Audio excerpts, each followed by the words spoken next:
اللهم احمل عنا هذا إلى غزة.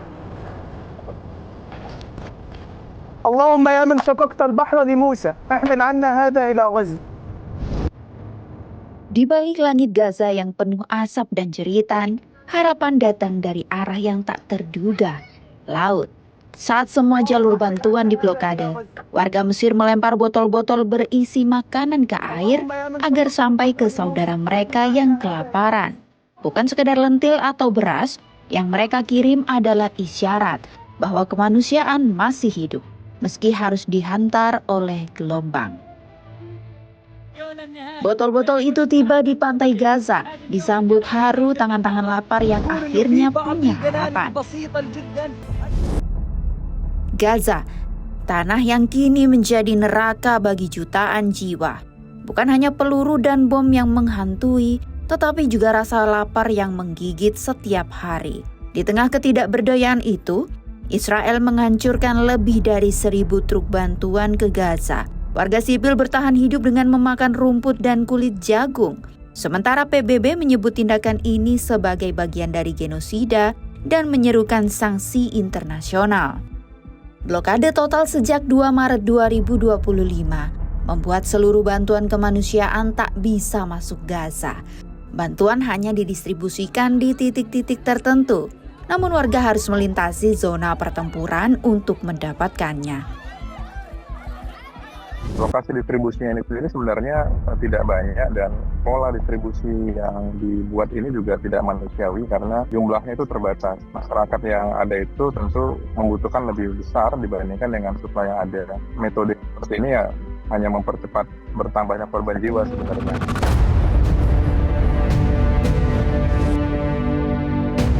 Segala cara ditempuh, namun pada 25 Juli lalu, kapal Handala yang membawa bantuan ke Gaza dicegat di tengah malam. Pasukan Israel menyerbu berdalih kapal masuk secara ilegal ke perairan Gaza. Koalisi Freedom Flotilla membantah, menyebut kapal dihentikan secara paksa di perairan internasional. Penumpangnya selamat, tapi misi kemanusiaan kembali dibungkam oleh senjata. Di Gaza, mengantre bantuan bisa jadi keputusan hidup dan mati. Saat ratusan warga Gaza mengantri makanan dengan tubuh lemah dan harapan tipis, serangan datang tanpa ampun. Beberapa truk yang mungkin masuk puluhan per hari, ketika berusaha untuk membagikan bantuan tersebut, maka otomatis akan terjadi kerumunan. Dan target kerumunan itulah yang diserang oleh pihak Zionis Israel pada saat ini. Kalau misalkan kita lihat berita akhir-akhir ini, ada 70 lebih, 50 lebih, 90 lebih orang yang syahid, bahkan ratusan luka-luka akibat serangan yang dilakukan oleh Zionis Israel. Jadi saat ini masyarakat Palestina punya dua pilihan. Yang pertama, mereka mati karena kelaparan. Yang kedua, mereka berusaha untuk mengambil makanan, mengantri dengan kemungkinan ditembak. Mereka juga akan mati ketika mengantri. Jadi dua-duanya sama-sama tidak ada yang enak. Baik,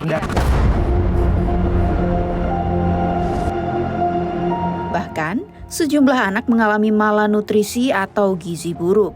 PBB mencatat tingkat malnutrisi akut pada anak-anak di Gaza melonjak drastis.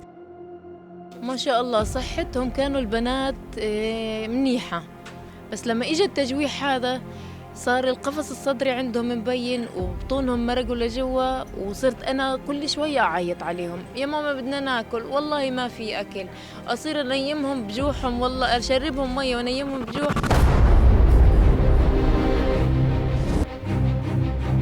Bulan Juni lebih dari 10% anak di bawah 5 tahun yang diperiksa Badan Bantuan Utama PBB untuk Palestina mengalami kekurangan gizi parah. Padahal Maret lalu angkanya masih kisaran 5%. Bahkan kantor berita Palestina memperkirakan 900.000 anak di Gaza saat ini mengalami kelaparan. 70.000 diantaranya menderita malnutrisi. الوضع كارثي جدا ومن سيء لأسوأ. مع كامل الأسف تم رصد 5 حالات وفاة هنا في مستشفى أصدقاء المريض بسبب سوء التغذية. احنا ما خلصنا شهر 7 اوريدي عندنا 5 حالات وفاة. من 5 حالات وفاة في عندنا حالة منهم توفت من سبب نقص الأدوية. أنا إلي من 7 الصبح بروح على الوحدة ومرات باخذ ومرات ما باخذش. إذا في تكية أولادي بأكلوا، ما فيش تكية ما بأكلوش.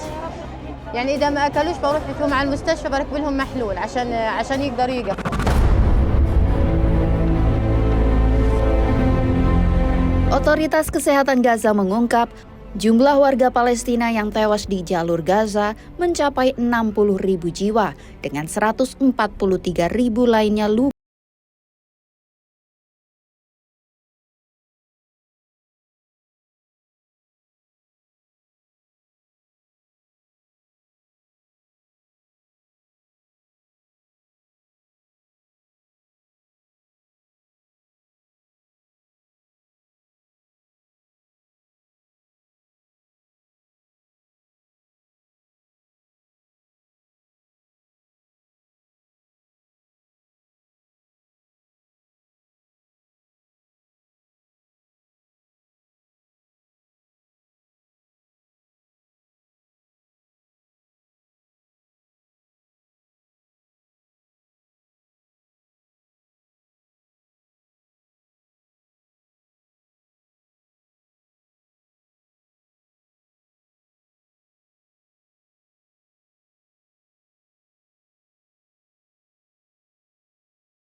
Kapal yang dicegat di tengah malam.